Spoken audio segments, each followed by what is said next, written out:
ሲደርስ የሚወራው በማህበራዊ ሚዲያ ብዙ ላይክና ሼር ማግኘት የሚያስችል ንግግር መናገር ትርጉም አልባ ነው። እሱ እንደ ጧት ጤዛ ነው። ጧት ጤዛ የገጠር ልጅ ነን እኛ። ብሔራዊ ትርክትን እንዴት መገንባት ይቻላል? ኮስሞቲክ ነው ይህንን የሚሉ ሰዎች እኮ ለመዝናናት ደግሞ ቢሄዱ ዱባይ ነው። አንድ እግራቸውን ምክር ቤት አንድ እግራቸውን ጫካ ያደረጉ ሰዎችን ምክር ቤቱ በምን መልኩ ለማስተካከል ሞክሯል? አንዳንዶቹ ደግሞ በዚህ ዘመን ስለተሰራ ወይ ብልጽግናን ስለሚቃወሙ ኮስሞቲክ ነው ይላሉ። የብሔራዊ ጥቅሞቻችን እንዲረጋገጡ ምን አይነት አስተዋጽኦ ሊያበረከት ይችላል? ትልቅ አስተዋጽኦ ይኖራል። ኢትዮጵያ የዲሞክራሲ ፍለጋ ይላል። የኢትዮጵያ ዲሞክራሲና የግሪክ ዲሞክራሲ ይለያያል ወይስ ምንድን? የአፍሪካ መሪዎች ኢትዮጵያ የአፍሪካ ዱባይ ሆናለች ይላሉ።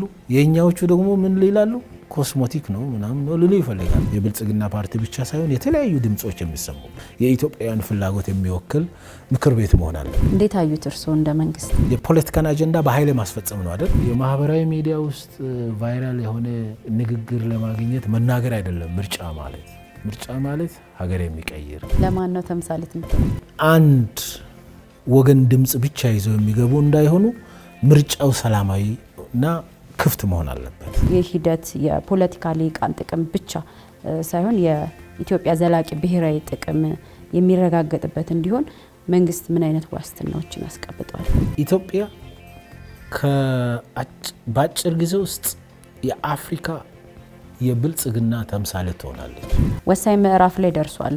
በሁሉም ክልሎች በሚባል ደረጃ ከአንድ ክልል ውጪ ፖለቲካ ፓርቲዎች ምርጫ ሲደርስ እንደ መስቀል ወፍ ብቅ የሚሉ መሆን የለባቸውም።